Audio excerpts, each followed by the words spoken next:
नमस्कार प्रेक्षकांनो, ठरलं तर मग या मालिकेच्या येणाऱ्या भागामध्ये जबरदस्त असा ट्विस्ट येणार आहे. प्रेक्षकांनो, आपण बघितलं इथे अर्जुन सायलीच्या आईवडिलांना शोधण्याचा प्रयत्न करतोय, तर एका बाजूला नागराज आणि महिपत हे दोघे जण अर्जुनला चुकीच्या दिशेने जाण्यासाठी भाग पाडतायत. कारण त्यांना एका दगडात दोन पक्षी मारायचे आहेत. एकतर त्यांना अर्जुनला हरवायचं आहे आणि दुसरी गोष्ट म्हणजे प्रियाचं तोंड कायमचं बंद करायचं आहे. त्यामुळे त्यांनी अर्जुनला आता सायलीचे आईवडील शोधण्यामध्ये नाही, तर प्रियाचे आईवडील शोधण्यामध्ये महिपत नागराजने मदत केलेली असते. आणि त्यामुळे प्रेक्षकांनो, अर्जुन आता सायलीचे आईवडील म्हणून प्रियाच्या आईवडिलांच्या घरी जातो.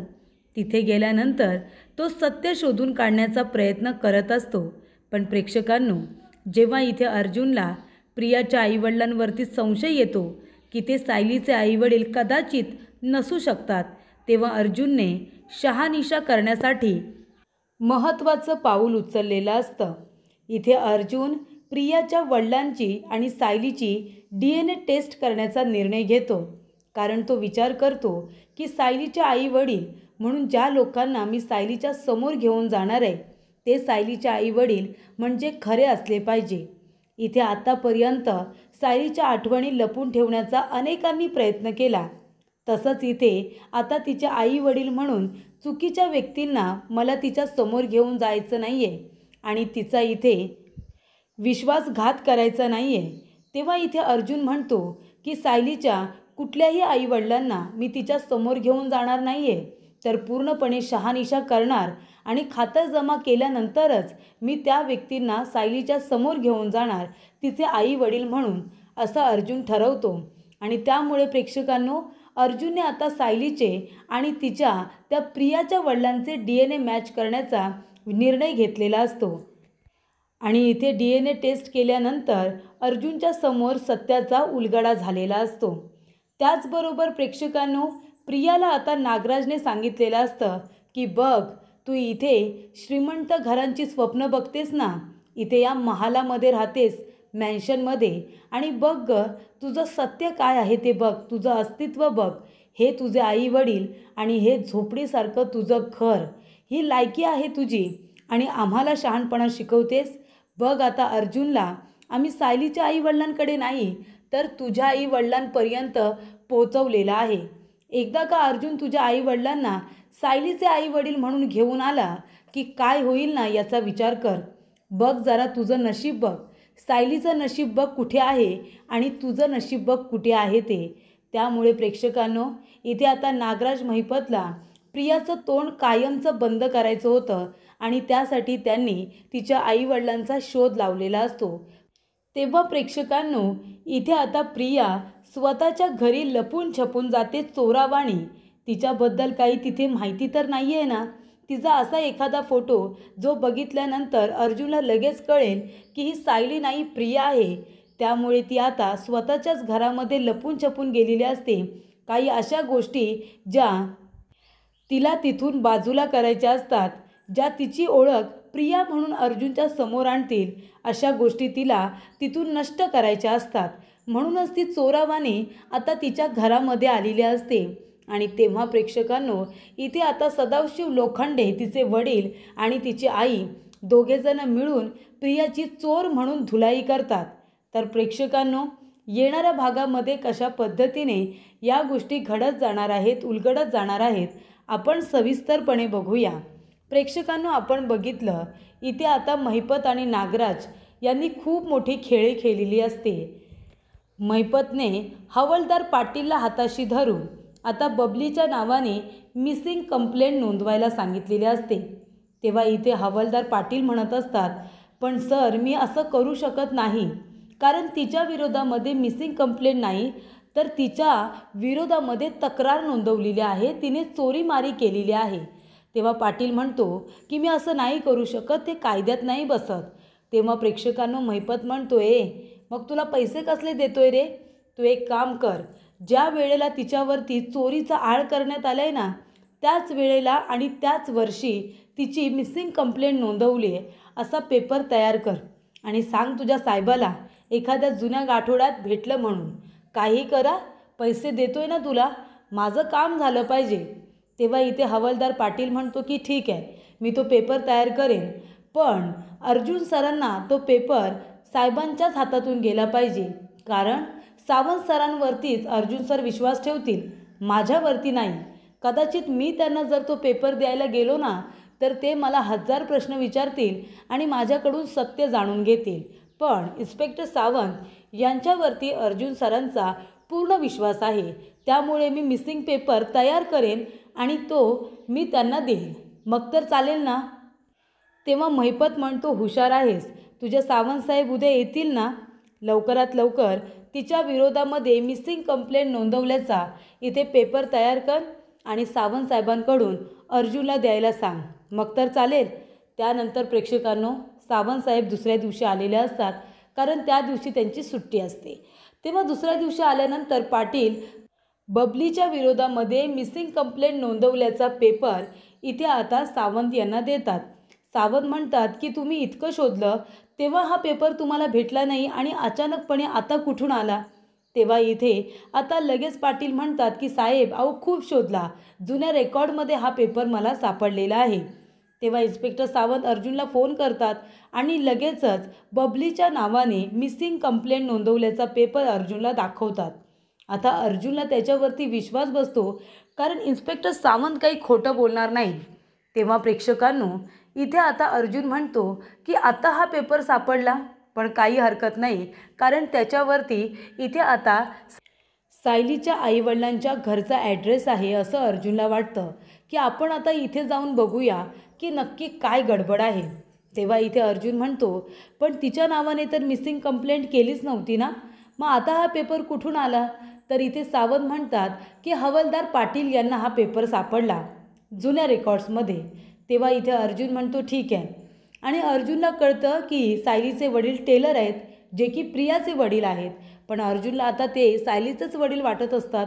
तेव्हा अर्जुन म्हणतो की मला सायलीच्या समोर तिचे खरे आई वडील घेऊन जायचे आहे, कुठले खोटे नाही. आता ह्या वेळेला सायलीच्या विरोधामध्ये कुणी काही षडयंत्र तर रचत नाही आहे ना, असा प्रश्न अर्जुनच्या मनात येतो. अर्जुन म्हणतो, सायलीने माझ्यावरती विश्वास टाकला आहे की मी तिच्या खऱ्या आई वडिलांनाच तिच्यासमोर घेऊन जाईन. त्यामुळे जोपर्यंत माझी खातर जमा होत नाही की ज्या व्यक्तींना मी सायलीचे आई वडील म्हणून त्यांच्या समोर घेऊन जाणार आहे, ती व्यक्ती खरोखर सायलीचे वडील आहेत, खरोखर तिची आई आहे, जोपर्यंत माझा विश्वास बसत नाही तोपर्यंत मी त्या लोकांना सांगणारच नाही आहे की मी सायलीच्या आई वडिलांचा शोध घेतोय म्हणून. तेव्हा अर्जुनला समजतं की सायलीचे वडील जर टेलर आहेत, तर मग मी तिथे माझ्या बायकोसाठी ड्रेस शिवायला आलो आहे असं तिथे सांगणार आणि त्या घरामध्ये मी प्रवेश करणार. तेव्हा अर्जुन एक ड्रेस पीस खरेदी करतो सायलीसाठी आणि तिथे जातो. तेव्हा इथे सदाशिव लोखंडे, त्यांची बायको अर्जुनच्या समोर येतात. अर्जुन म्हणतो की तुम्ही टेलर आहात का. तेव्हा सदाशिव म्हणतो, हो साहेब, हो, तुमचं काय काम होतं. तेव्हा अर्जुन म्हणतो की मला माझ्या बायकोसाठी ड्रेस शिवायचा आहे, म्हणून मी पीस घेऊन आलो आहे. तेव्हा इथे आता सदाशिव लोखंडे म्हणतात, हो ना साहेब, या या, सांगा ना, तुमच्या बायकोचा माप घेऊन आलात का तुम्ही. तेव्हा अर्जुन म्हणतो, नाही, माप तर घेऊन आलेलो नाही आहे, तुम्ही अंदाजे शिवा. तेव्हा इथे कधीपर्यंत तुम्ही द्याल. तेव्हा तो म्हणतो की थांबा साहेब, 1 मिनिट थांबा. अर्जुन त्या ठिकाणी आलेला असतो. अर्जुन आता त्यांचं घर आतून बघण्याचा प्रयत्न करत असतो. तर घरामध्ये ना एक फॅमिली फोटो लावलेला असतो. तो फॅमिली फोटो आता अर्जुन बघतो आणि हळूच त्याचा फोटो आपल्या मोबाईलमध्ये काढून घेतो. तेव्हा तो माणूस म्हणतो की साहेब, तुम्ही 8 दिवसानंतर या, तोपर्यंत ड्रेस शिवून तयार असेल, तुम्ही घेऊन जा. तेव्हा इथे अर्जुन म्हणतो, ठीक आहे, मी 8 दिवसानंतर नक्की येतो. तेव्हा अर्जुन बोलता बोलता विचारपूस करत असतो की तुम्हाला मुलं किती. तर तो 5 मुली नाही सांगत, 4च मुली सांगतो. त्यानंतरला अशी बरीचशी माहिती तो मिळवण्याचा प्रयत्न करत असतो.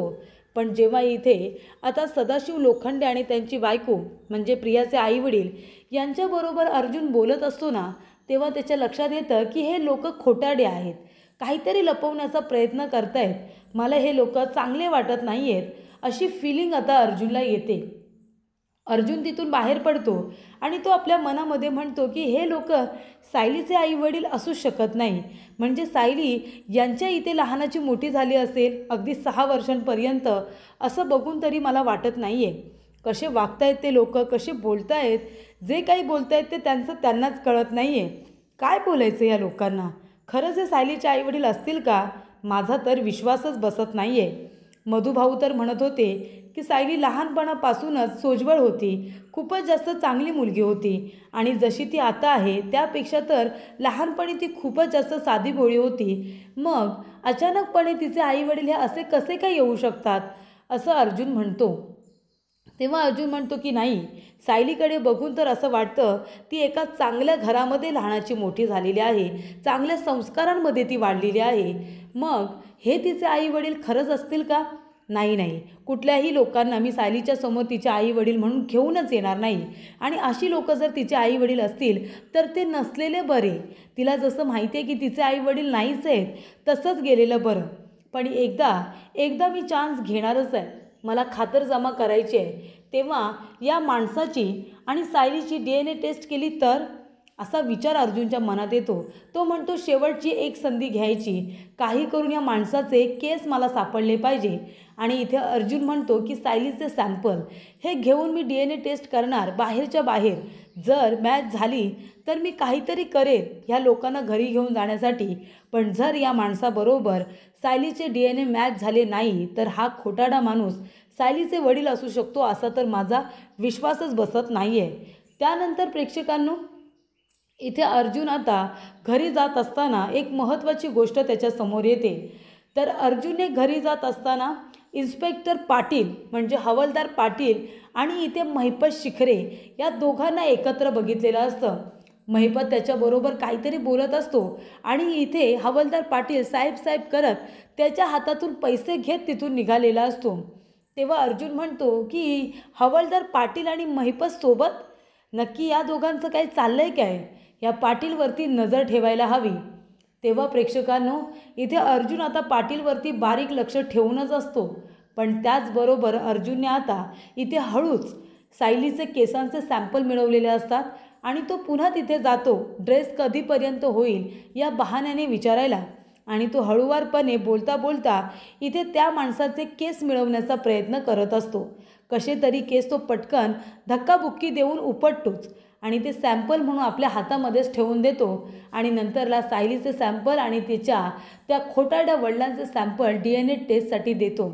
आणि प्रेक्षकांनो, ज्या वेळेला रिपोर्ट येतो अर्जुनच्या पायाखालची जमीनच सरकते, कारण रिपोर्ट निगेटिव्ह येतो. सायलीचे आणि त्याचे सॅम्पल मॅच होत नाही. तेव्हा अर्जुनच्या लक्षात येतं की खूप मोठं षडयंत्र रचलं जातं आहे सायलीच्या विरोधामध्ये. मला कुणीतरी चुकीची दिशा दाखवले. नक्की हे सगळं कोण घडून आणते आणि का आणि कशासाठी? सायलीचे आईवडील असे नक्की आहेत तरी कोण, जे सायलीच्या समोर यायला नको अशी कुणाची तरी इच्छा आहे, असं अर्जुनच्या लक्षात येतं. DNA मॅच नाही होत तर इथे निगेटिव्ह रिपोर्ट येतो. तेव्हा अर्जुनला समजतं की नाही, म्हणजे हा माणूस सायलीचे वडील असू शकत नाही. मला जो संशय होता तो खरा ठरलेला आहे. त्यानंतर प्रेक्षकांनो, इथे प्रिया आता नागराज जेव्हा तिला फोटो दाखवतो की हे बघ, हे झोपडीसारखं घर तुझं आहे, हे खोटारडे लालचे आईवडील तुझे आहेत, तुझ्यासारखेच आहेत तुझे आईवडील पण, त्यांच्याकडे बघूनच कळते बघ. आता अर्जुन जाणार आहे तिकडे पुरावे शोधायला. अर्जुनला आम्ही त्याच दिशेने पाठवलं आहे सायलीचे आईवडील म्हणून. तिकडेच जा बाबा शोधाशोध करायला, म्हणजे सायलीचे आईवडील म्हणून तुझ्या आईवडिलांना घेऊन येईल आणि मग काय होईल हे तुला बरोबर माहिती आहे, हो की नाही? तेव्हा इथे प्रिया आता ते टेलरचं नाव वाचते, श्रद्धा टेलर, आणि बरोबर तिथे शोधाशोध करत जाते. तेव्हा ती हळूवारपणे आता त्या ठिकाणी जाते. ती बघत असते तिचं घर कसं आहे, सगळ्या वस्तू बघत असते. ती 4-5 त्या बहिणी, त्यानंतर घराची अवस्था, झोपड्यासारखं घर, वडील टेलर, आई अशी गबाळी, हे सगळं जेव्हा ती आता बघत असते तेव्हा ती म्हणते अरे बापरे, मी इथे कशी काय राहू? आणि जेव्हा प्रिया तिथल्या काही फोटोजना इथे आता हात वगैरे लावत असते तेव्हा इथे प्रियाची आई येते आणि चोर म्हणून तिला मारायला सुरुवात करते. तिच्या बहिणी येतात, तिचे वडील चोर चोर म्हणून इथे प्रियाला आता मारत सुटतात.